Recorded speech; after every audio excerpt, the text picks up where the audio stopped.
In our school parents teacher meeting, the PTA meeting happens periodically throughout the year and also when the result comes. The main objective of the PTA meeting is to review the performance of the child to see what the child is doing good and what needs to be improved. And then end of the year, again the review is being done that whatever has been done, whether the results have been achieved as per the plan, and if not, then what's the reason behind that. Something similar happens in the phase 5 of APQP third edition. You have already gone through the 4 phases, which is talking about plan and define, product design and development, process design and development, product and process validation. You have seen all the 4 videos.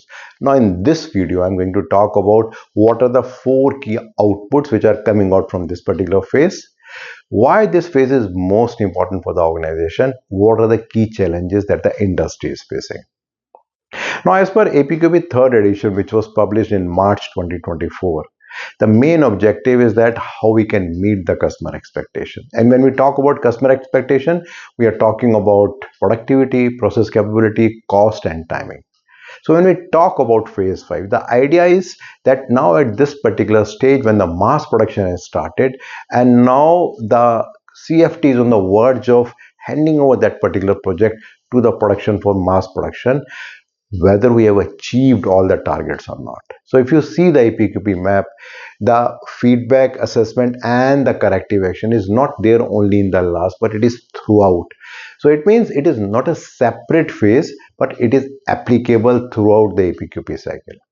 So I'm going to talk not only with respect to the output for the mass production, but also during the phases how this is important.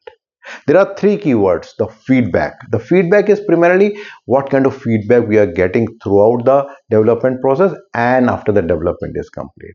The second is with respect to the assessment, that whatever feedback is coming, what kind of assessment we are doing, how we are doing the assessment. And the third is corrective action, what action we are taking in case we find that there is some problem, what kind of root cause analysis we are doing. So that is called feedback, assessment and the corrective action. In this particular phase, there are 4 key outputs. The first output is talking with respect to the reduced variation. When we talk about reduced variation, the intent is that whatever happened in the previous developments, maybe in the last 5 years, 10 years, now in this particular development, when we had developed a new car and it is on the verge of going to the market, whether we have been able to reduce the variations in comparison to the previous projects or not. And there can be different ways in which it can be monitored. The first can be with respect to consistent quality. Maybe in the previous development that we did, at that time the rejection level was maybe around 1000 ppm. Now whether we have been able to reduce that to say 800, 700 or 500 or not. Then another way of looking at it is with respect to the improved process capability. Now in IATF, we are talking a lot with respect to the special characteristics. We are talking about critical, major and minor. Now for all the special characteristics, in case process capability study is there, whether it is improving in context to the previous or not, whether we are more than 1.33 or not, that can be one of the indicator. Then another indicator with respect to the reduced variation can be with respect to the lower defect rates. Now, maybe in the previous development, the cost of poor quality was very high. Say, for example, the target was 0.5%, but actually it was around 1%. Whether this time it is below 0.5% or not, that can be a way of seeing the reduced variation. And then certainly the last with respect to the standardized workflow. Now, when we talk about standardized workflow, the intent is that whatever processes that we had established last time and whatever POCA were there, now in this time, whether the POCA are effectively implemented or the number of POCA is improved so that we can assure that there is a defect-free production. Then the second key output is talking with respect to improving the customer satisfaction. Now, the overall intent is that whether it is an internal customer or it's an external customer, whether they are satisfied or not.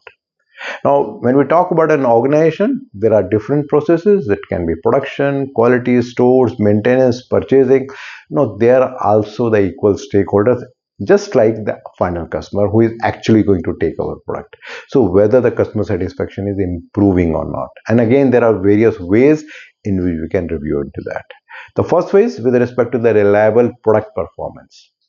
Now, the last time when the final product was developed and dispatched to the customer, at that time the target of internal ejection or the external ejection, say over 100 ppm, but actually we were somewhere around 500.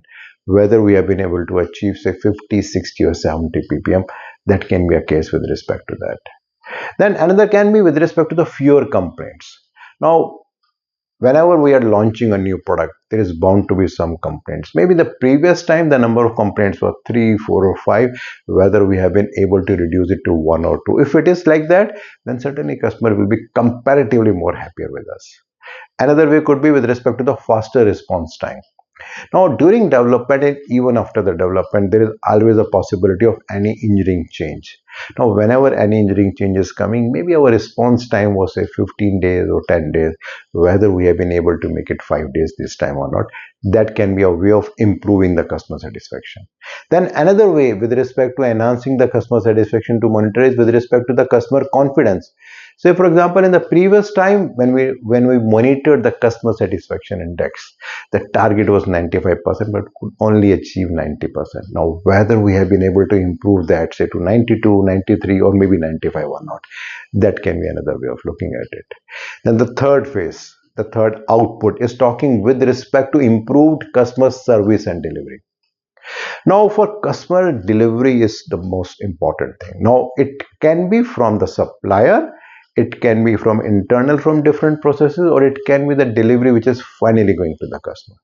So the target, assume it was 95 or 96%. Maybe the previous time we were just on the margins in 94, 95. Whether we have been able to break that barrier and could go up to 97, 98 or to 100%. That can be a way of seeing that how we are improving the delivery and performance. Then another way of looking at it is reduce lead time. Now, many times we talk about SMED, single minute exchange of dies.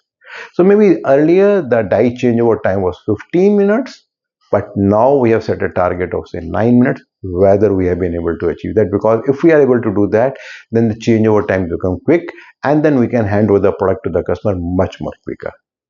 Another way of looking into is with respect to the better communication.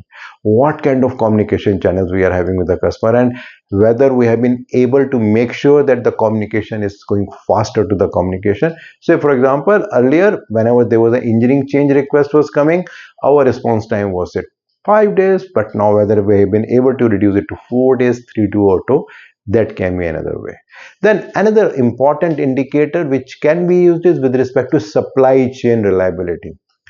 Now for any organization, especially in the automotive sector, the whole dependency is on the suppliers.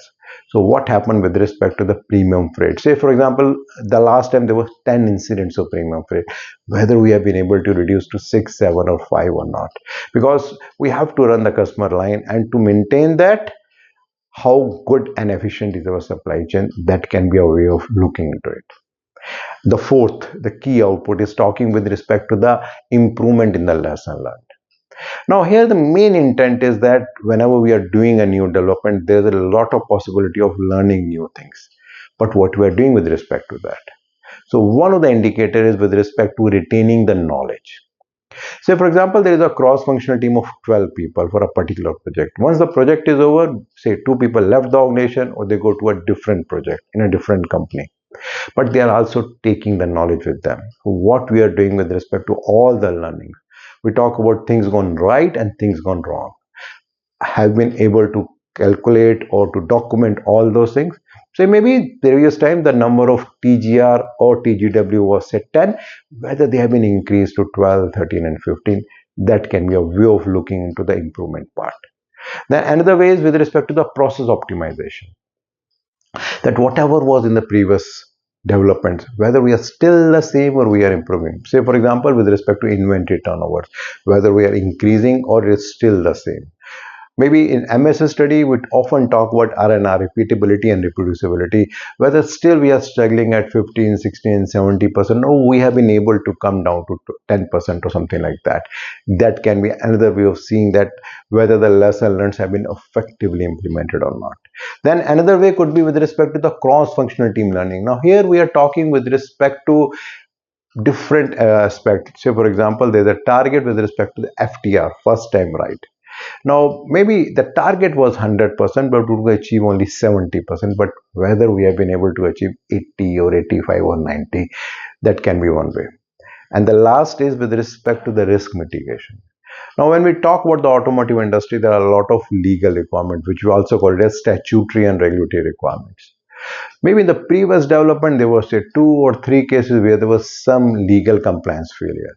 Whether we have been able to make it to zero or not, that can be a good indicator with respect to the lesson learned. Now, if you see, broadly what we are talking of is that in the last phase, it is not only the output, which is after the mass production handing over to the customer, when we talk about the safe launch to the mass production, it is also during the different phases that we need to keep on seeing that what improvement needs to be done and what action we are taking with respect to that. Now, if you see from the industry perspective, there are many challenges. The first and the foremost is with respect to the lesson learned. How often whatever things gone right and things gone wrong are actually recorded and are being monitored and being reviewed from time to time whenever we are looking for a new project. That's a big challenge.